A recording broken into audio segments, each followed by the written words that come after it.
Buddha says, like everybody wants to listen to Dhamma. So Buddha gives us 5 doors that will open to happiness. I mean that 5 doors that will get you to the thing called Nibbana. What are these 5 doors? The first one is listening to Dhamma, Dhamma Savana. The second one is, Dhamma Sakacha, talking about Dhamma. Third one is reciting Dhamma. You recite again and again certain type of Dhammas. Then you will realize Dhamma. This is called Dhamma Sajjayana. The fourth one is Dhamma Manasikara. You think about Dhamma all the time. And the last one is the famous meditation, Bhavana. Bhavana comes the last.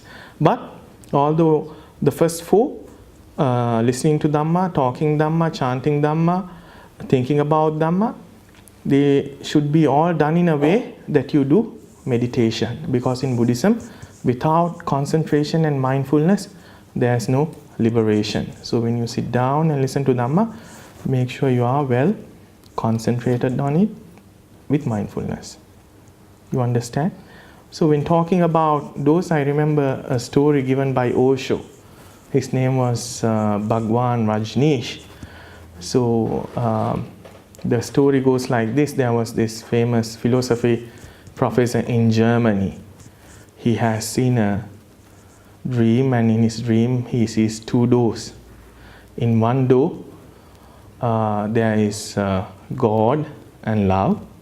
In the other door there was an auditorium giving a lecture about God, love, and teaching about everything about reaching God. So to which door did you think he went in? The second one. The second one, obviously, yes.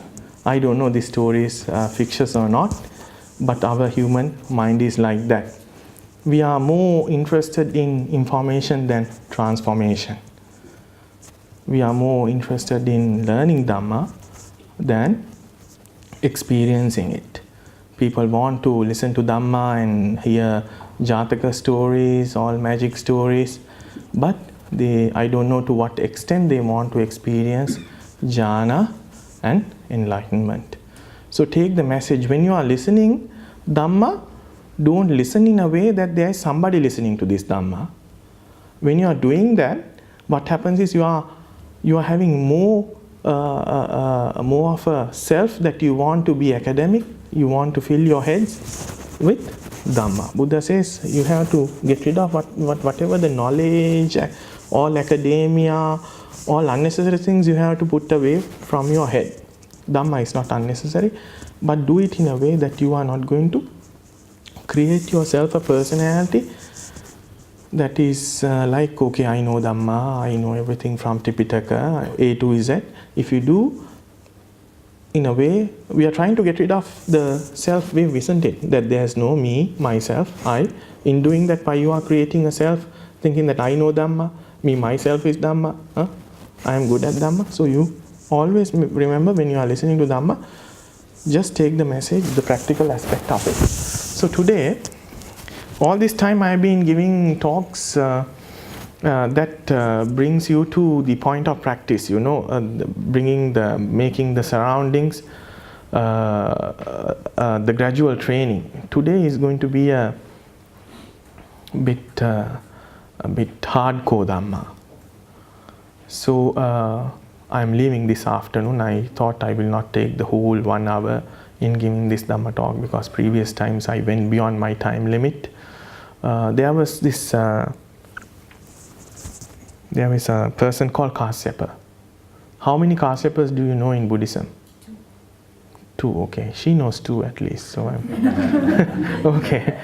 Who's the most famous Kasyapa? The Maha Kasyapa, the third foremost disciple of Buddha. But there was another Kasyapa who was a friend of Sudatta. Who's Sudatta now?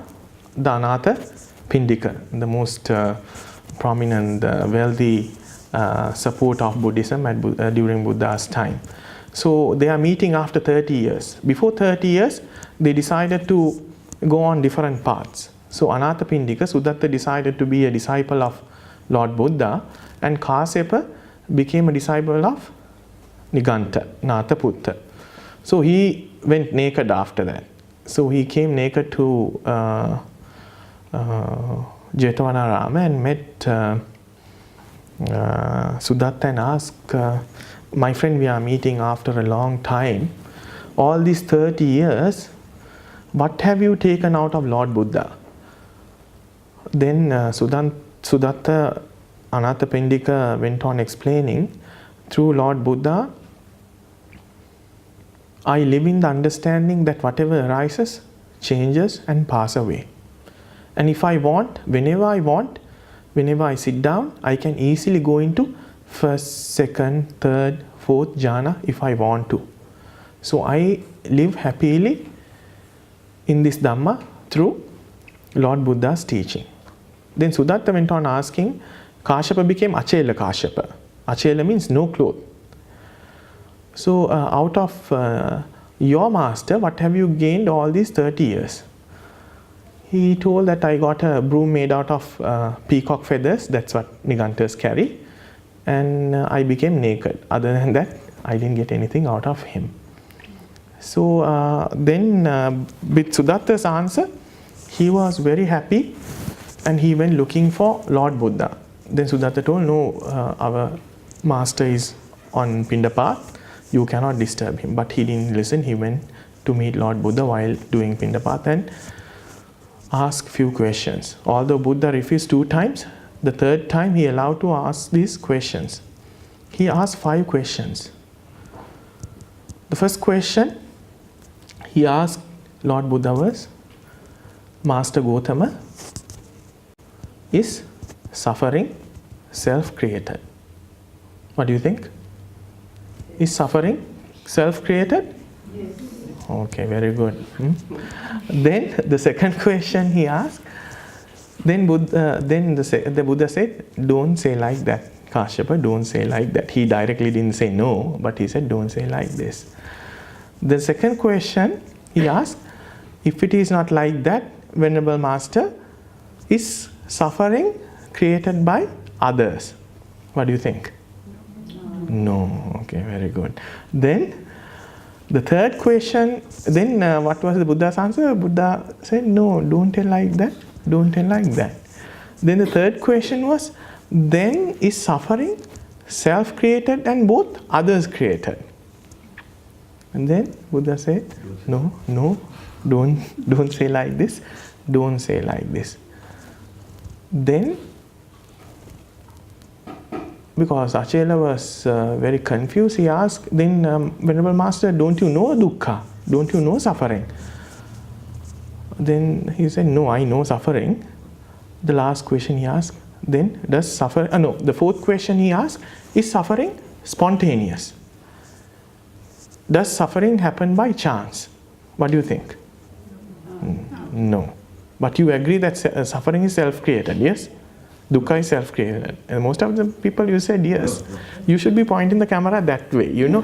So when I go back, I can enjoy this talk. Yeah?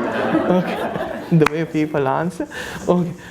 First one is suffering self-created? Is suffering created by someone else? Is suffering created by self and others? The fourth one is suffering spontaneous. The last one is, then Buddha says, no, the suffering is not self-created. The last one, if you are saying no to all these questions, does suffering exist at all? Or you don't know suffering? Then Buddha says, no, suffering does exist, but suffering comes to us because of a reason. So then he went on explaining suffering through dependent origination. Because of ignorance comes forms, because of forms comes consciousness, because of consciousness arises faculties. He went on, and at the end of the day, Buddha says, suffering has a reason. Suffering comes to us because of a cause. Now, what is the cause of suffering? Craving. Who said craving? Oh yes, okay. One lolly for you, okay. The craving is the major reason for suffering. Because if you can remember the Dhammacakkappavattana Sutta, Dukkha Samudaya Satcha. How does dukkha arise? Kama tanha, bhava tanha, vibhava tanha. Let's forget kama, bhava, vibhava. What's the last one? Tanha. We are going to talk about craving in general. So, if craving is the reason for suffering, we need to understand what craving is. We need to understand to what depth, to what extent, to what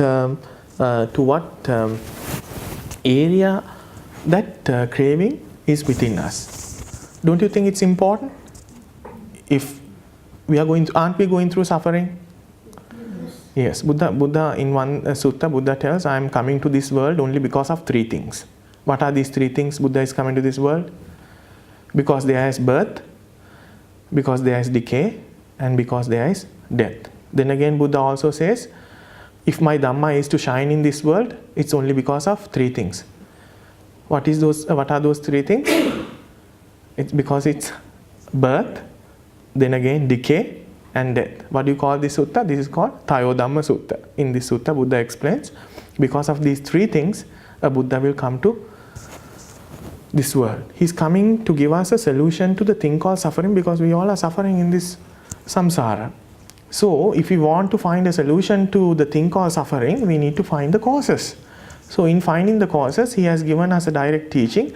The suffering is caused by craving. Then we need to we have to get to know to what extent we have craving within us. Where do you think the craving is within us?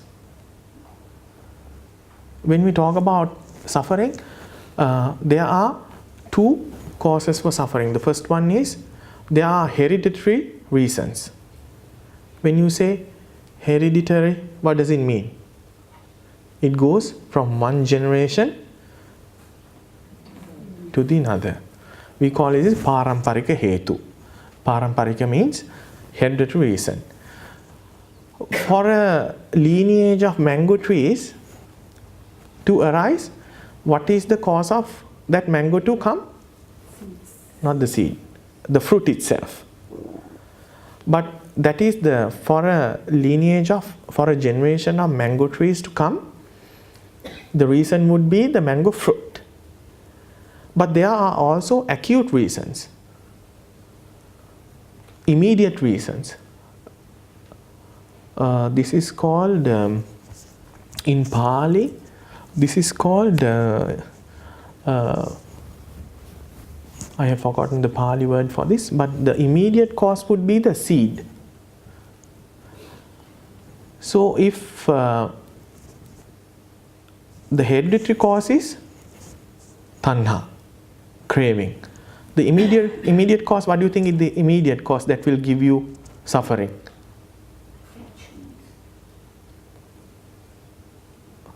Clinging. Okay, the word for immediate in Pali is samanantara hetu. The first one is paramparika hetu, the second one is samanantara hetu. Paramparika means hereditary reasons, and immediate reasons is passa, contact. Passa pacchaya vedana, vedana pacchaya tanha. When there is contact, there is feeling. When there is feeling, there is craving. So that's the immediate cause. Remember these two things, very important. Now if the reason for suffering is these two, now we are going to find out where craving exists within us. Rather than me saying, I brought the Tipitaka today, I brought the Digha Nikaya. In Digha Nikaya there is one of the most important suttas. What is that? It is the only thing that Buddha discovered when it comes to getting rid of our sufferings. What is the most famous sutta in Digha Nikaya?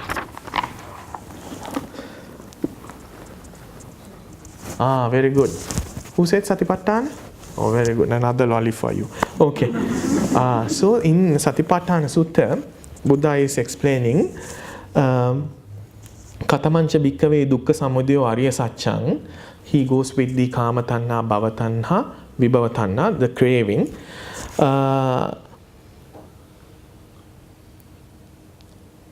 Yang loke piya rupang sata rupang ettesa tanha uppajjamana uppajjati. I'm sorry for using Pali. Most of you might not understand, but it's very important that I give straightly out of the sutta. So you can, when you are referring to it later on, you will understand this. Yang loke piya rupang sata rupang. If there is something in this world that is pleasurable, pleasant and sweet, ettesa tanha uppajjamana. There arises craving, there lives, resides craving. Now, from where are we taking all these pleasurable things? 5? What happened to the 6th one? Aren't you taking anything from your mind? The only thing that you are not taking through your mind is Dhamma, you know. That's the reason. Okay. Kinchi loke piya rupang sata rupang. Then Buddha is asking, what is pleasurable in this world and what is sweet in this world? Then he goes on explaining, what is that? Chakkung loke piya rupang sata rupang. What does it mean, chakkung? The eye. And what comes next? After eyes, what comes next? Eyes. Are we only living with our eyes open? No, serious. I'm glad you remember your anatomy. Then ears, tongue, body, the tactiles, and the mind. But these things doesn't function alone.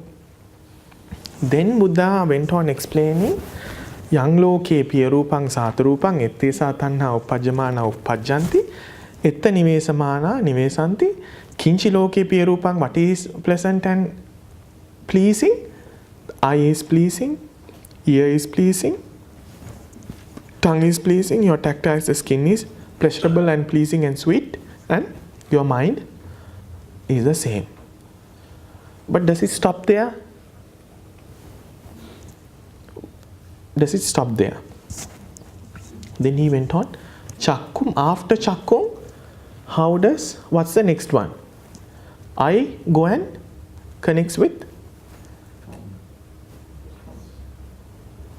Yes, form. You see an object. Does it stop at the object? No. What happens after when the object meets your eye? What happens after that? Eye consciousness. Does it stop there? What? Okay, tell me what happens after eye consciousness? Yeah, we have a set of words for this. It's very important that you know these 10 places. 10 into 6, how many? 60. If you can learn these 60 places, I will tell you the importance of these 60 places. Okay, let's see how, when you see somebody, until you are craving for that, how our mind is being transformed. Let's see the evolution of our mind. First you get the internal faculty, I. Then you will have the external object. Then the consciousness, how we cognize it? Through our consciousness. Then comes contact. What is the Pali term for contact? Sampassa. Okay, passa. After passa, what comes? Feeling. After feeling, what comes? We call it the sampassaja vedana. After that, perception. You take the perception. After that, we have mental formations, sanchetana. After sanchetana comes craving. After craving comes, you speculate on that object, we call it vitakka. You want it again and again, you are searching for it, we call it vichara. So let us put the I into these 10 words. Chakku, Rupa, Rupa. Then after what is that feeling? Sampassa. Sampassa Vedana. Sanya. Sanchetana. Vinyana. Vedana. Sanya. Sanchetana. Tanha. Vitakka. Vichara. Now you might don't want to learn these things. One time Lord Buddha went on explaining like this to Ananda. Ananda, if there is any suffering in this world, if there is any ill fortune, misfortune in this world, if there is any calamity in this world, it only happens to a fool. Okay? Then Ananda was so interested in, he was like, is it so, Bhante? You please tell me then how to become a wise person. Then Lord Buddha told Ananda, if you want to become a wise person, please get to know these things. Aggregates, skandha, dhatu, elements, ayatana, the faculties. Now this is not Abhidhamma, this comes in Sutta. Okay? Ayatana, paticca samuppada, dependent origination, and what is the last one? Patthana is the causality, the cycle of causal relations. So if you want to be wise, what do you have to know now? Aggregates, elements, faculties, skandha, dhatu, ayatana, paticcasamuppada, things like this. So if you want to be wise, take Buddha's advice and try to remember these things. We are trying to find a solution to the thing called suffering here. So I told there is, when you see something from your eyes, it will take how many steps until you go to craving, and if you want something again and again, 10 steps. When it comes to ear, 10 steps. When it comes to your tongue, 10 steps. When it comes to your skin, 10 steps. When it comes to your mind, the same way. So because there is craving within these 60 places, we have come so far in samsara. If there is any suffering to us, only because of that, because of these 60 places, we are finding it difficult to attain enlightenment. So what is the next step? If you are craving for something, if you want something, it's only because of these 60 places that we are wanting something. If you like your eye, you take an object from your eye, you multiply it, you go up to those 10 steps and you will like another person's eye.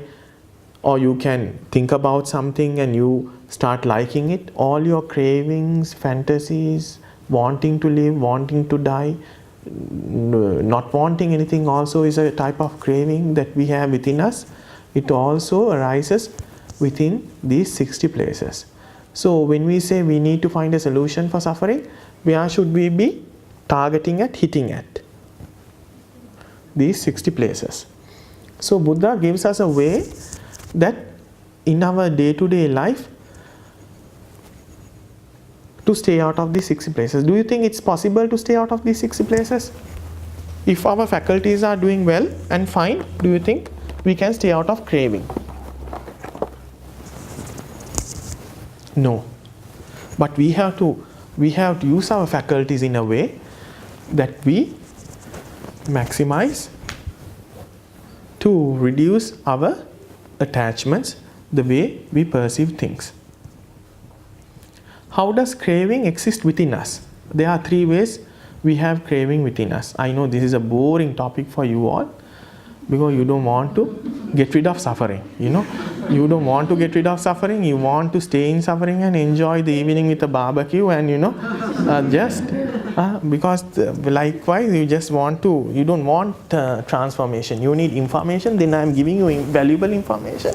You don't want to process in your minds. Okay, but if you stay the same, there's no point in going to any temple or even, but it doesn't matter BSV or Dhammasana, wherever you go, this is called hardcore Dhamma. So if you want to say that you are going in the path, you need to pay attention to these things. How does craving exist within us? There is a term called abhinandati. Who knows this? Abhinandati, abhivadati, ajjosaya tittati. Abhinandati means when you see something, you like it. Then abhivadati means when you see something, you like it, then you keep talking about it. Don't you keep talking about the things you like? You go shopping and you couldn't make it, you come and say, oh, this was so nice. If I had my credit card, I should have taken it, I should have taken it home. Things like this is the way, the Buddha is giving the nature of our craving. And the third one is ajjosaya tittati. Have you ever been in a situation you don't say anything, you just keep gazing at it, you don't say a word, but you are so, you are deeply drowned in it.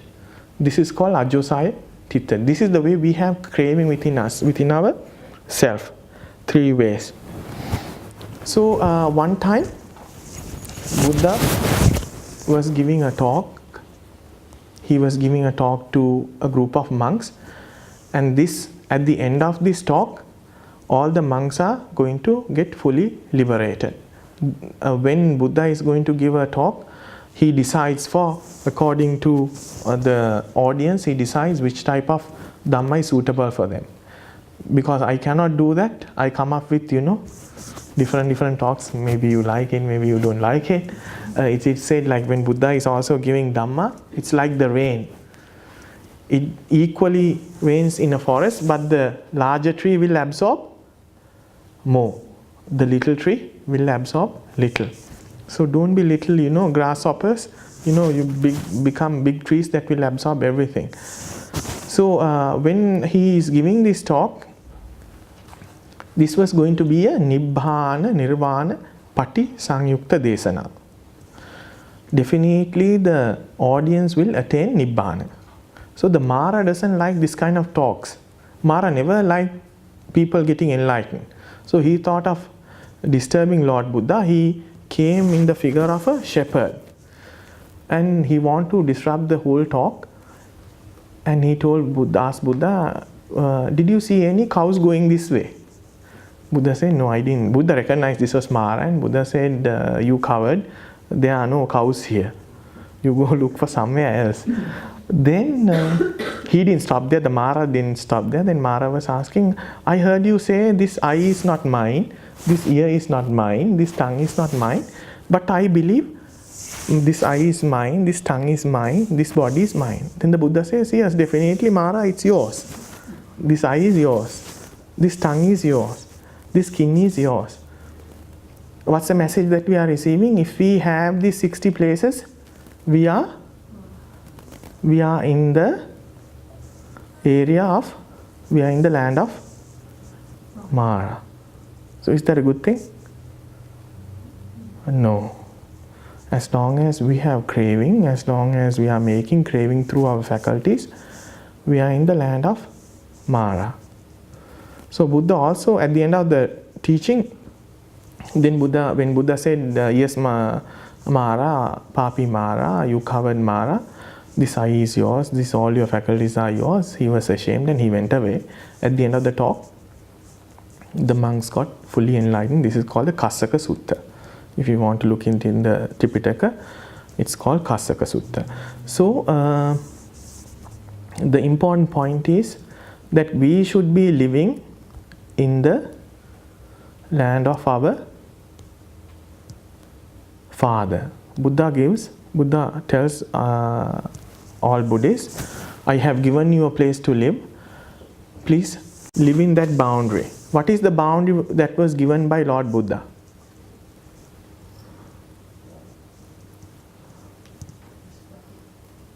Sorry? Okay, sometimes I don't know how to reply certain. No, I started with the same sutta. Buddha came up with, I told this was Buddha's invention. to get our sufferings, to get us to the other shore. The Buddha tells that we need to live our life within the 4 foundations of the mindfulness. Unless we don't live mindfully on these 4 places, we are escaping the boundary of our father and going into Mara's land. Are we living in this boundary now?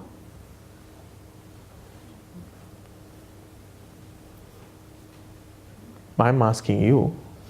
I know where I am. I know. By the way, why are all these youngsters in the back sitting on comfortable chairs while these all...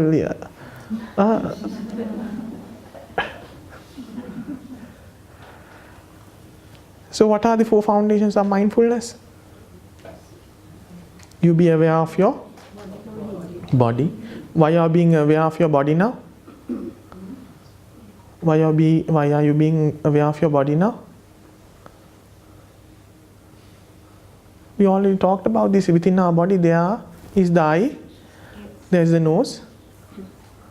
With this anatomy we tend to do a lot of akusalas. Because of that we have craving and we go on samsara. Unless you are not aware of this. What is the second thing that we should be aware of?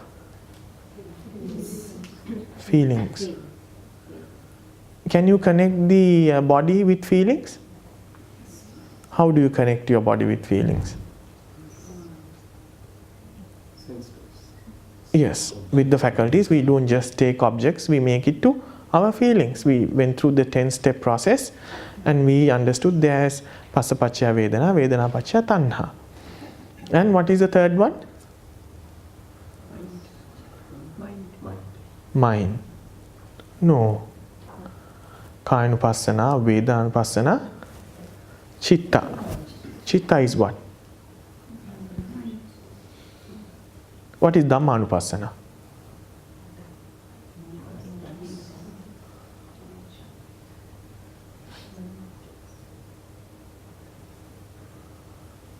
If we, okay, how, I think Dhammanupassana is being aware of your mind. Chittanupassana is being aware of your emotions. What do you think? Can you explain like that? Yes? Chitta is our thoughts arising, being aware of your thoughts. Okay? So we have to be aware of these 4 places when we are living our life, if we want to be aware of, being aware of these 4 places if we want to stay away from Mara's land. How are we going to do that? The next question is, how are we going to do that? I see people yawning today. Okay. If you can remember, during my previous talk, we talked about Indriya Samvara.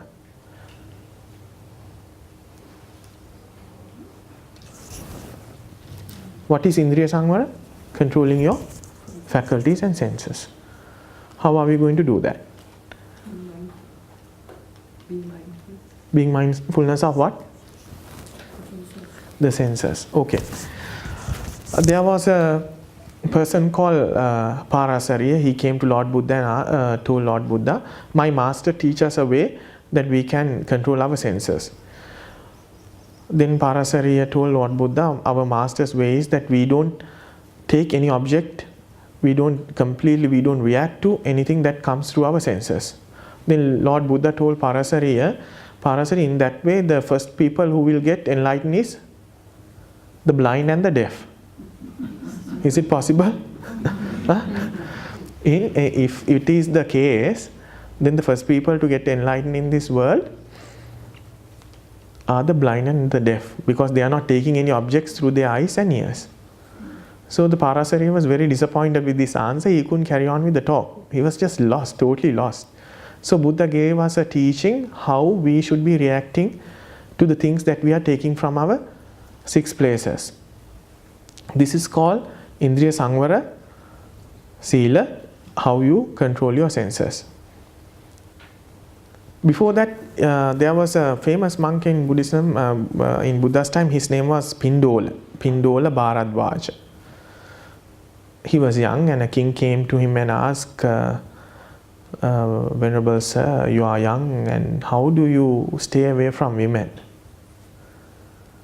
So the first thing Pindola told the king was, whenever I see a woman, now women should apply this to men, okay?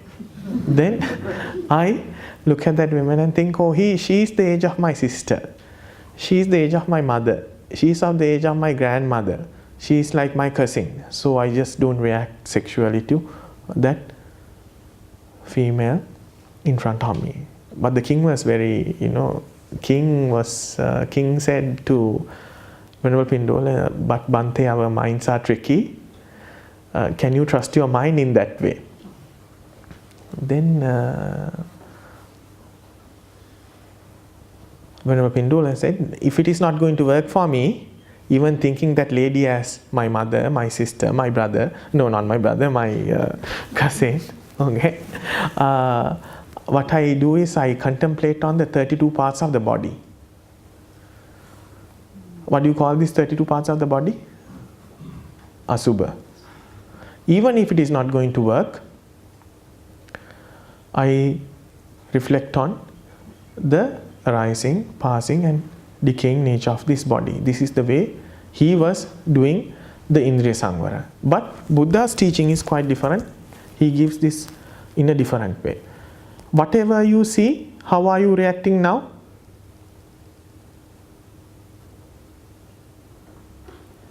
How are you reacting now? You don't know how, when you see something good, how are you reacting into it? With sexual desire.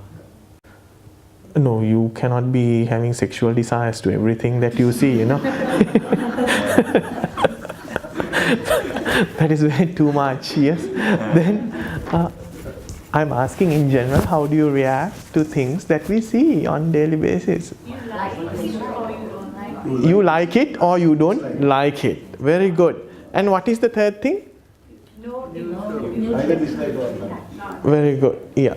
You like it or you don't like it, or you are neutral. So Buddha asks us, if you are doing this, whatever the thing that comes to your eye, categorize whether you like this or you don't like this, or it's a neutral feeling. For some it can be all sexual, Then, then what is the next step?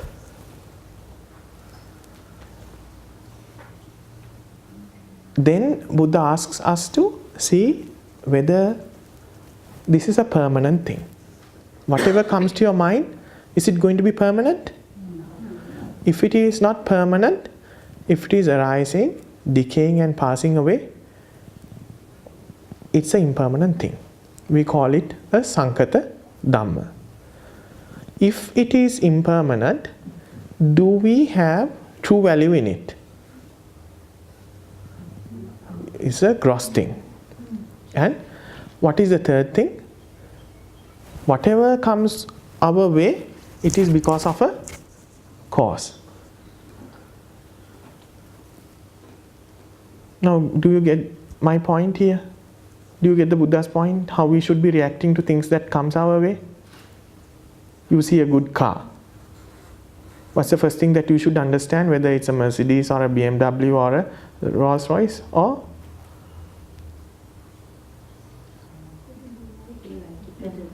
some I remember this story actually, I come up with stories during my Dhamma talk. Somebody's car got lost with the wife inside. Yes, the man goes to the police and started describing. The policeman was asking, how tall is your wife, what she was wearing, did she have any valuables, what's the name on her card, credit card, this and that. But he couldn't answer any of that, but he kept on saying, my car is like this, the registered number is this, the license number is, and then the policeman said, okay, we will find your car for you. Then if the wife is inside, consider it lucky. Yeah, so like that, you remember all the unnecessary things, but you never remember the things that you want to. Okay, you see something that is pleasing to your eye. How do you identify this? Now you recognize this as something pleasing. But what is the next step? It arises and passes away. Whatever that is. Whatever the thing that you like, it arises and passes away. Then, if it is going to be not forever, do you want that? No, it's a gross thing. So, if something is arising and passing away, and if it is also not going to be there forever, and why is it here at the end of the day?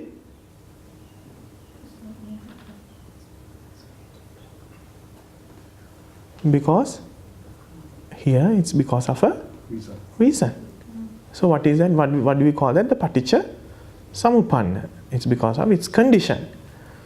So Buddha says, if you can think about each and everything that comes your way and come to a mind that is of equanimity, that is the ultimate training of the senses for an ordinary person. You understand now? This is the way you should be training your mind. Now we will do a small revision. So to see how much you have absorbed today. Okay? Please, before leaving this hall, I want you to take the meaning out of this. I can come up with lot of joyful Dhamma talks. I thought of changing that nature and try to teach you something that is going to help with suffering. The Buddha is here not to give retreats, or he didn't invent a system with retreats. I don't know why a lot of people go for retreats. The whole your life should be related to Dhamma. So, first one, who created suffering?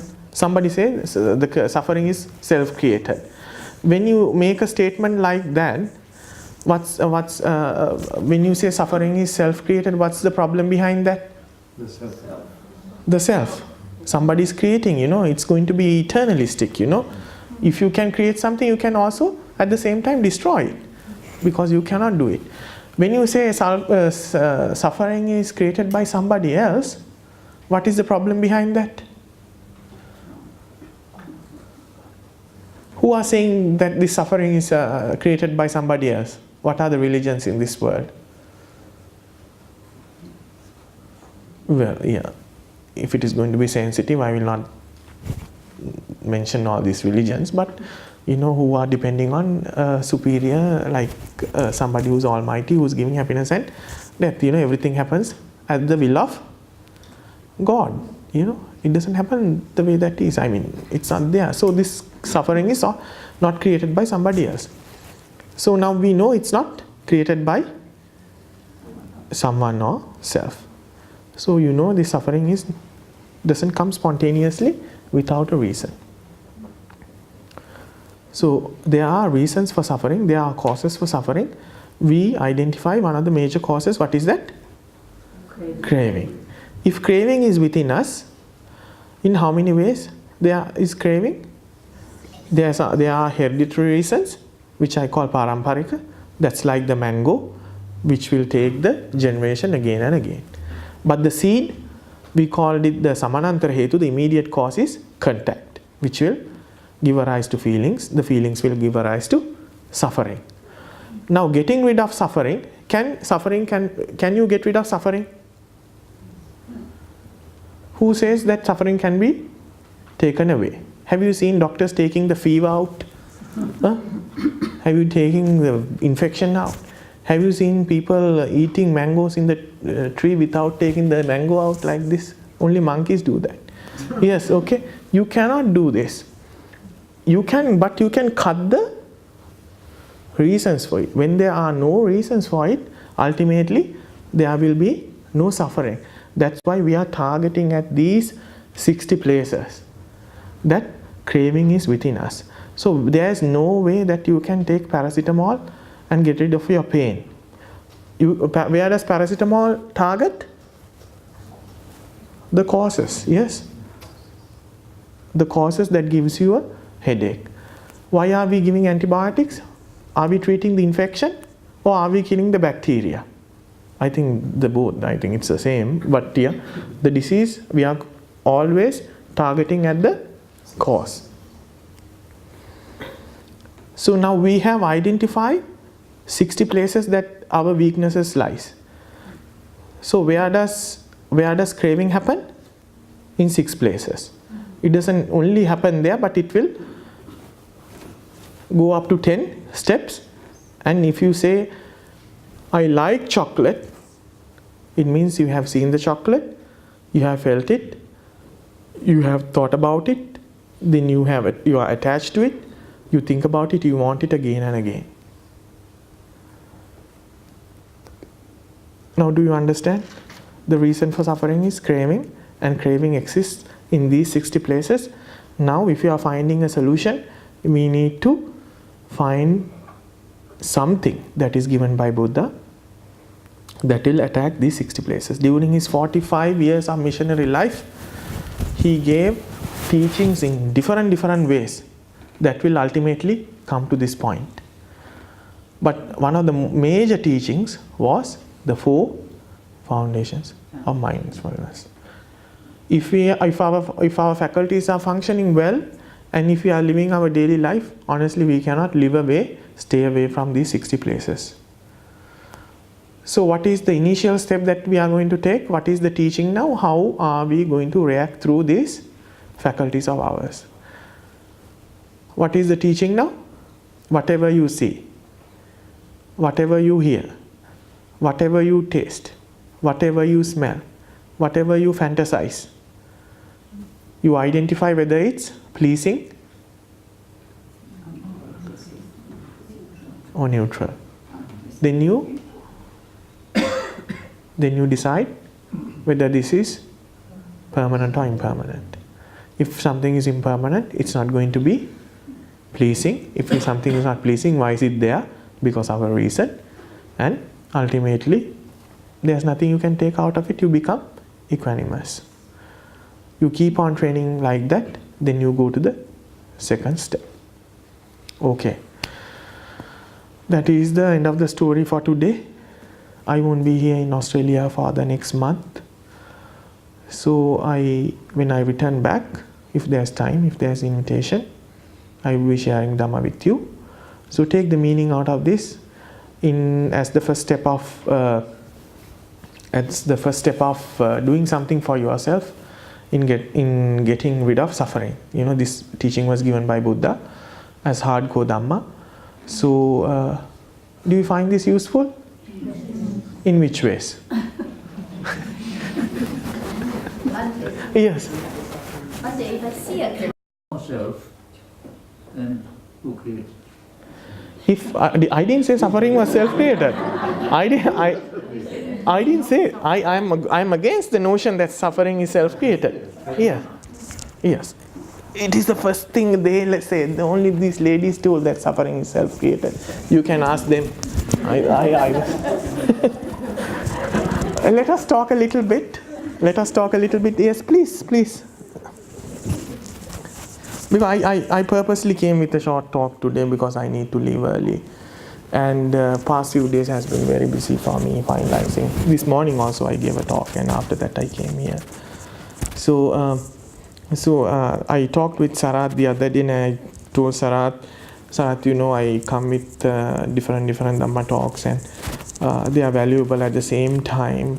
When will these people really go into real Dhamma? When are they really going to attack their ego and senses and the true teachings of Buddha?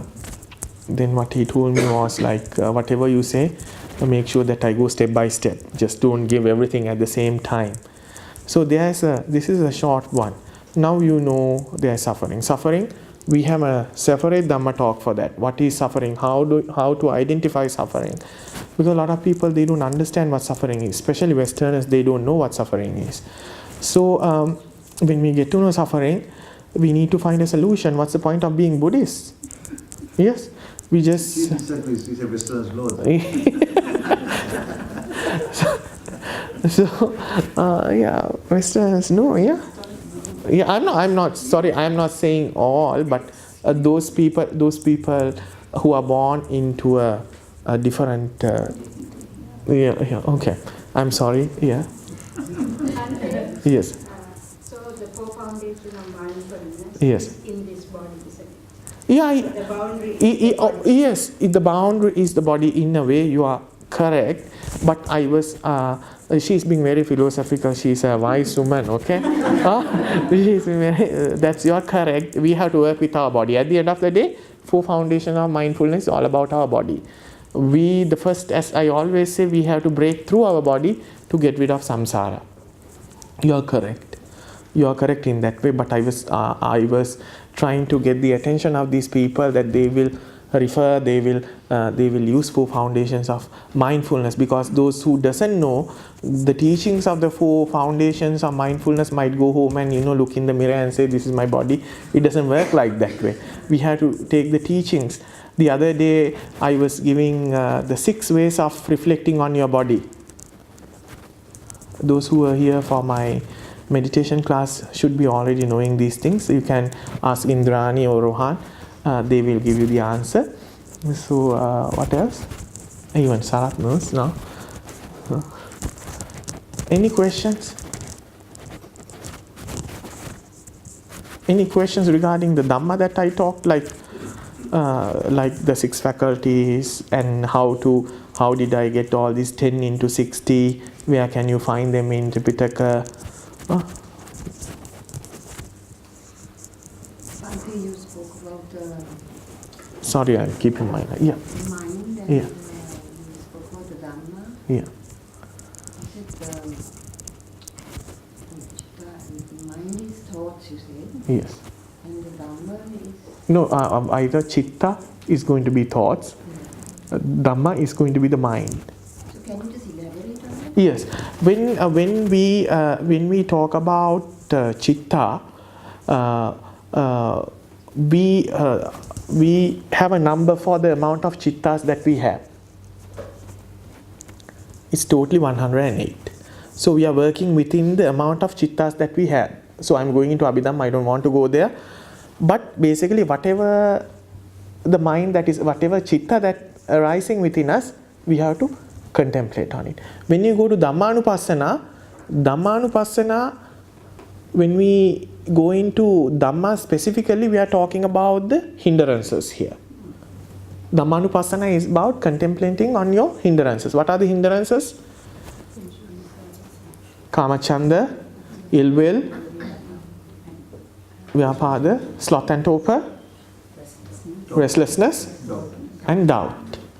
These are the things that we are targeting when we go to the Dhammanupassana level.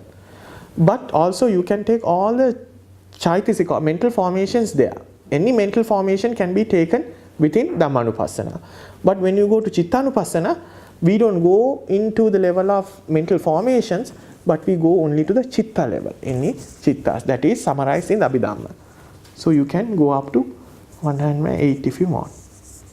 But when we are doing our meditation, who's bothered to count all the Chittas? Yes, when I was a student under my master, I always had fights when studying Abhidhamma. I was like you actually, when he wanted me to count all the Chittas, then I asked him a question, why should be I doing this? When Angulimala killed thousands of people, now how many Chittas should I be counting? Then he wanted me to get out of the class, Then slowly I gradually started reading, and when I came to an understanding to explain certain Dhammas in Tripitaka, you need that kind of understanding. For example, you are asking me what is the boundary of Chittanupassana. Now I can directly say it's within the Chittas that is arising within us. Then you ask how many Chittas do we have, then I can say like for Kamaloka there are 52, like that I can classify and say. Then you ask what is Dhammanupassana. Without Abhidhamma I cannot say there are nivarnas. So we are basically looking at the 5 hindrances here. Any other question? Yes. Can you please explain a bit more about disliking something, resisting something? Yes. And suffering. Yeah. That connection. Yeah, the connection if we are talking about the reasons for suffering, the Kama Tandha, You say you like it, you like something. Bhavatanha, you like to be living. And Vibhavatanha, you also like to get rid of something also. That is also a subtle form of craving, isn't it? When you say don't like, when you are completely negating something, is there craving in it? What are we craving for? Something pleasurable. When you say I don't want, when somebody say I don't want brown rice, what does it mean? You want white rice. If somebody says I don't want brown rice, if it means I don't want rice at all, it means you don't want that.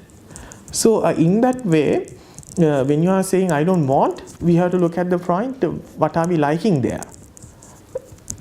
Is that clear for you? Yes. Yes. And then what about the neutral? Neutral? Neutral means you are not reacting to it. There is no reaction to it. There is no wanting to it. You are just floating.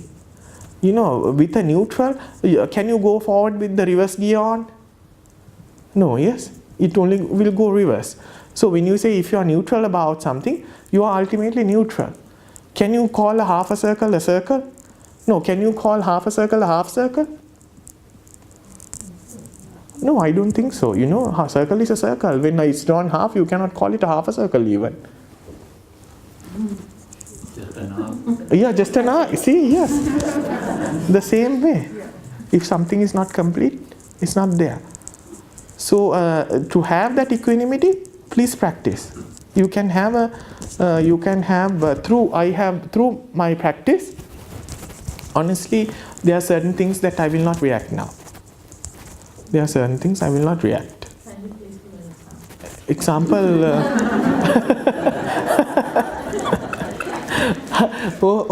If I see a woman, I am not bothered to see what kind of a woman, what is she wearing, this and that.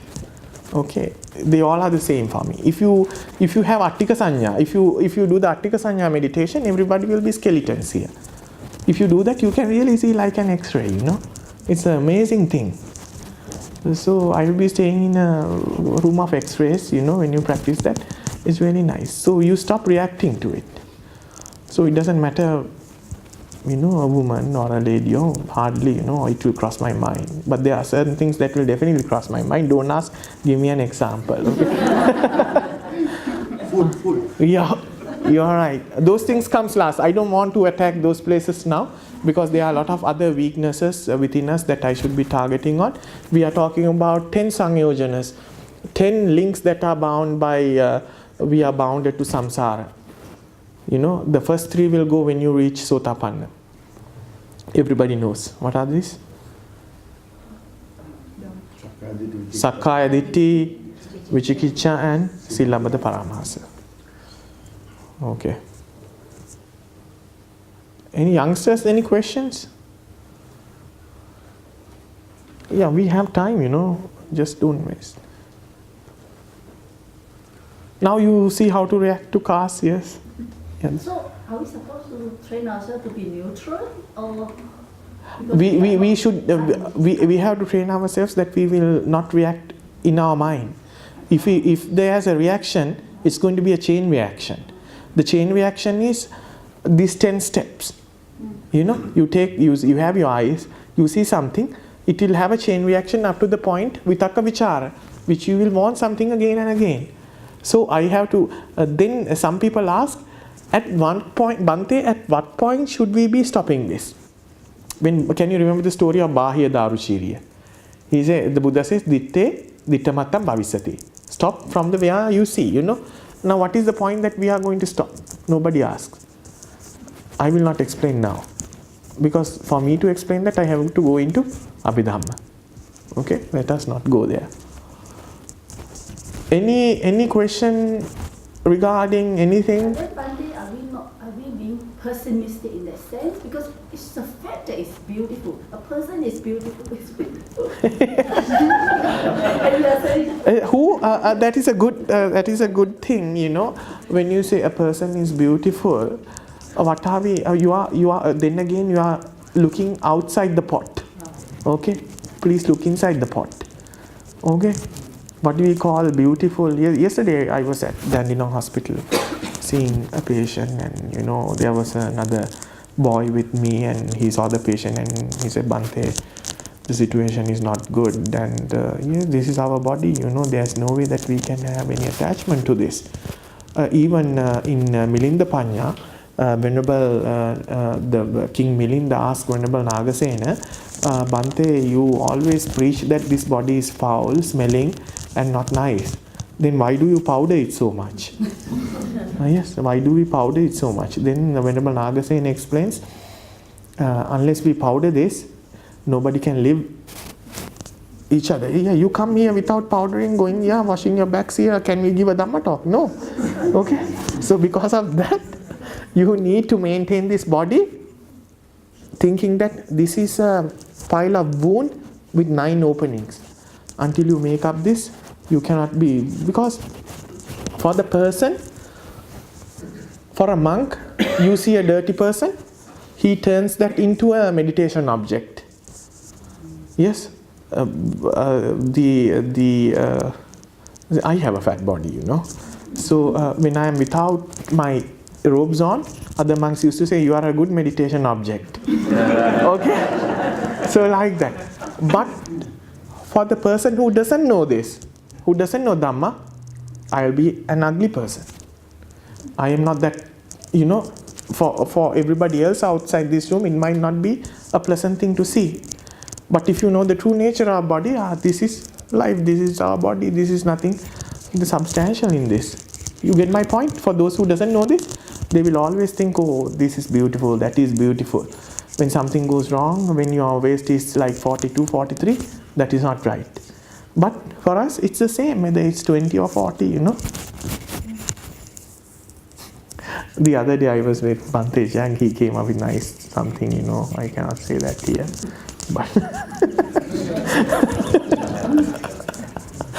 But anyways, any question? Yes, please. These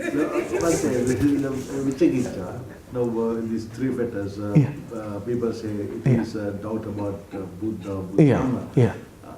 I think it is about the mind state of doubt, which will eventually means doubting yourself and not proceeding further. That's how I see it. Yeah, you are correct, because when explaining doubt, the explanation they always keep it in Buddhism. When Buddha gave a teaching, it was universal. That's why. So when you say, if you have doubt within you, usually, generally with yourself and practice, that will not allow you to progress. That is a good explanation. But then what is at the end of the day, what is your practice? At the end of the day, what are you progressing on?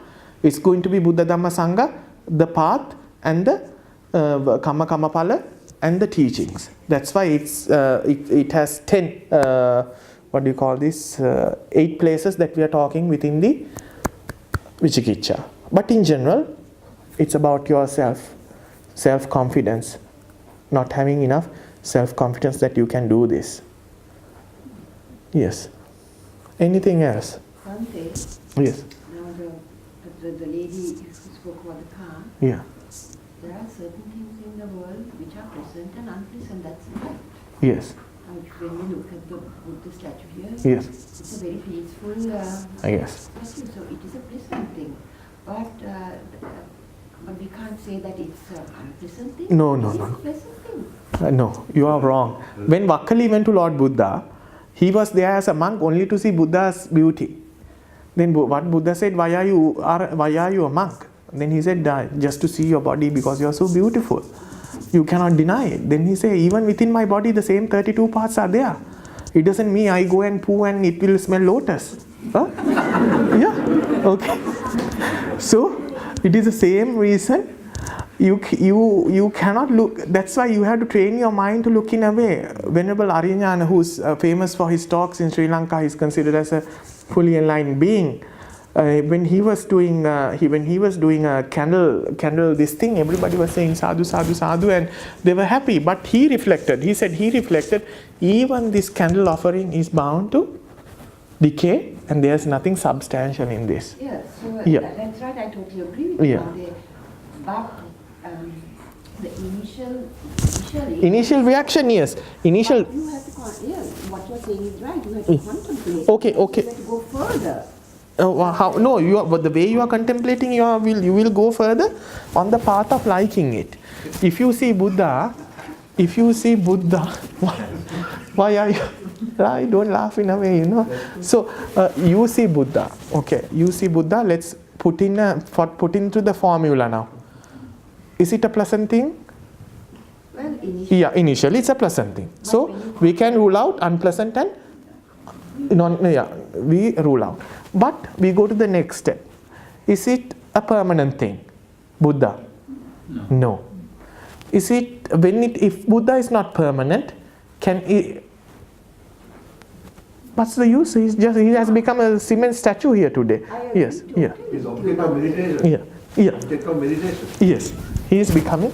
No, and I am giving you, madam, the way we should be training our mind, not the way we want to think. You know, because the way we want to think, that's our problem, weakness here. But we need to train our mind according to the truth and reality. Yes. So Yes. at that level, you can stop. I mean, Yes. it's possible when you train Yes. your mind. Yeah. Yes, this is pleasant, this is unpleasant. Yeah. If you see, as you said, you know, the excrement and things like that, Yeah. it's unpleasant, but you have to stop at that level. Yes. Otherwise, you develop aversion, Yeah. or you develop a clinging. No. Aversion, clinging, what are we talking about? Reaching equanimity. When we talk about equanimity, there's no clinging or aversion. Exactly. We are trying to have a mind that is equanimous. When it's equanimous, we have no attachment, non-reaction state. It's a natural state. Yes. Yeah, but still that doesn't deter the fact that Yeah. there are some black is black and Yeah. white is white. White is white. What at the end of the day, black and white doesn't decide, you know. It's just colors. Yeah. Because no, that is, your point is right. I understand, because we are trying to reach a level that is explained by ultimate reality. But in our day-to-day life, we are living in the conceptual world. We are living with concepts. But while we are living in concepts, we are trying to reach the Paramattha. It's not an easy thing. You know, you cannot always explain things in this life through Paramattha. You know, you cannot divorce your wife saying that this is just the 32, parts of body, for the sake of living in this society, you have to carry on with your marriage. The same thing, So likewise, that's why Buddha wants to find a balance. But this is a higher teaching that we are talking about. To what extent you practice in this life is up to you. I am giving you only the teaching. I am responsible. I am not responsible for what you say. I am responsible for the things what I say. But I cannot be responsible for the way you are thinking. That's the common term now. Yes. Buddha was responsible for what he was saying. I am responsible for this book because it is the Dhamma given by Buddha. But I cannot be responsible for what you think out of it and what you are going to do. The same thing happened to Ganaka Moggallana. The other house, I went to a house giving the talk. There was this young boy called Ganaka Moggallana. It comes in the 107th Sutta in Majjhima Nikaya. 107, yes. So he goes to Buddha and asks, Lord Buddha, in your monastery, with all your teaching, there are enlightened monks, your great disciples and the 80 great ones, and there are monks who have attained step by step. But there are there's a bigger majority who has not achieved anything. If you are the Buddha, why can't you just get them enlightened at all? Then Buddha was not alarmed by this. Buddha asked, I see that you are from somewhere else. How often do you go home? And he was saying, I go once in a while, but going home is not an issue for me because I know the road.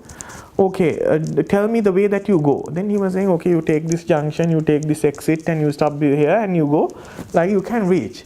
Then Lord Buddha asked Ganaka Moggallana, can your friends go the same way? Of course, my friends, I always teach them how to come to my place. But Lord Buddha asked, are they all coming to your place? No, most of them get stuck at that junction, this junction, because they are not following my instructions. So Buddha says the same here.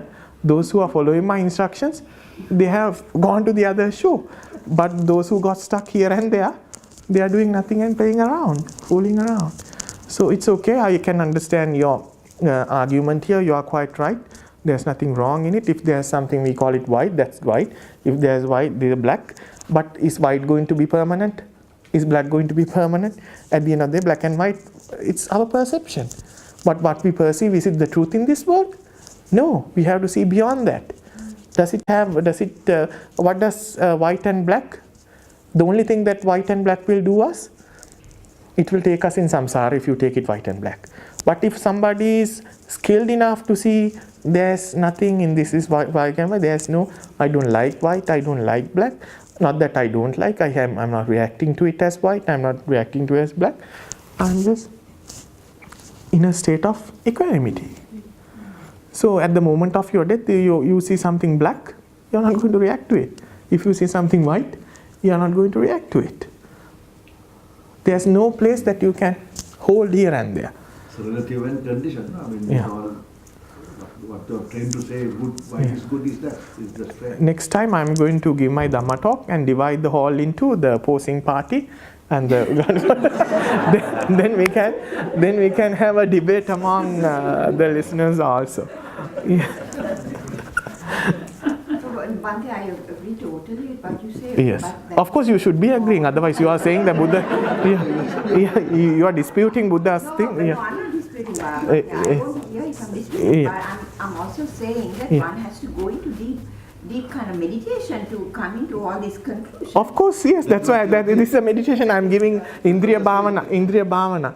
Yeah, This, I agree with you. But yes, this is the last sutta that comes in Majjhima Nikaya, yes. But it is on the surface, I'm saying. Yeah, we are not- Stop it, but we can Yeah. stop it at that level. No, we don't have to talk about surface anymore. That's why I'm going deep today. The same reason that you cannot understand. In the beginning of the talk, I told that I'm going deep today. This is a deep thing. So you don't look it from the superficial point. To talk and discuss about superficial things, we don't have to talk Dhamma. Yes.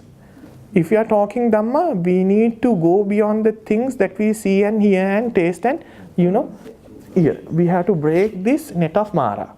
That's the reason why a monk comes here, and we all should get out of this before we die. That's our concern.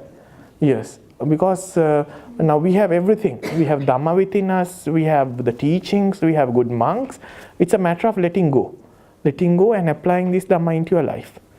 So let us wish that within this lifetime, that we will be able to do this. Otherwise, if you think, I cannot do this, you will at the point of saying, okay, Bhante, I cannot do this. Honestly, I don't understand this, and I'm also not in a position to.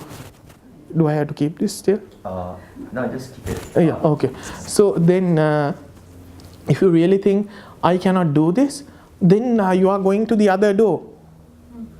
At the beginning I told, yeah. But if you are practicing, you are doing something about, we are experiencing the happiness and direct teachings of the Buddha, it's a good thing. Now the idea is not to find weakness with the things that we talk. You need to reflect on yourself, why I didn't understand this. What am I trying to prove here? Is there anything, is there a core value what I'm going to prove? Yes, you are coming up with an argument. Before arguing, what are you trying to say? Have I understood this properly? It's good you clear your doubts, but not coming up with another argument that, completely irrelevant. Okay? So now you know how to buy a car next time. Any other question? Yeah. Sarat knows how to look at things from next time on. Yeah, okay. And you need to go beyond. You need to go beyond, and what else? Everybody happy? Yes. Everybody needs any clarification? Another 5 minutes I will give you. I'm not going to see you for 1.5 months. I don't know whether I'm being even invited here again, but I'm just I'm just speculating that I'm not going to be here for like 1.5 months. So before I stop, I want to make an announcement that to be honest, I've been doing meditation classes at Dhammasarana for the past 7 months, every weekend. But during for the pilgrimage that I am going, there was no support as BSV has given me. So I appreciate your support that you have given me. It is going to be, I can go with a happy mind. the donations that you collected for me during the past. Have been donations or yes? Yeah, of course. That's We've got the box. no, not today. I mean, for the past few days, you have been helping me a lot. I'm just being thankful right now. What I'm saying is like, you have been more helpful. Yes, and thank you very much. It will whenever I'm going on a journey, not a journey, I'm going on pilgrimage, and I will remember you all. I usually remember everybody. You know, when you go and sit down for loving kindness meditation, it's usually the people we practice together. So I think to give a big thank is too early because I have still not gone on the. Hopefully the Emirates will land on time, unlike So when I go there, I will remember you all. Thank you very much. And when I come back, I will be sharing merits. We will do Pattanumodana, Patidana, Pattanumodana when I come back. Then I can share my experiences when I go to Himalayas also. Some people have asked to bring photos. Yes, I can bring, and I'm not going to show them here, but for those I can bring. And thank you very much. Please come every Sunday, listen to Dhamma. When you are listening to it, don't listen in a way that you are going to make another personality, to make another academic through Dhamma. Just try to always, whatever the Dhamma that you are going to listen, go home and try to see how this is going to get rid of my self-view, to get rid of my cravings. Always reflect your weaknesses through Dhamma. That's the best way you can. You need to practice. Without practice, just listening to Dhamma will not bring you happiness. We hear a lot of things during a day, but it doesn't mean that we are going to be happy. Okay, so let us, enough of talking now. I will give my blessing. Please, thank you very much again. Let us see all in the future. Abhivadana silissa niccang vaddha pachayino chattaro dhamma vaddanti ayuvanno sukhang balang ayurarogya sampatti sagga sampatti mevacha ato nibbana sampatti minate samicchatu. It's okay.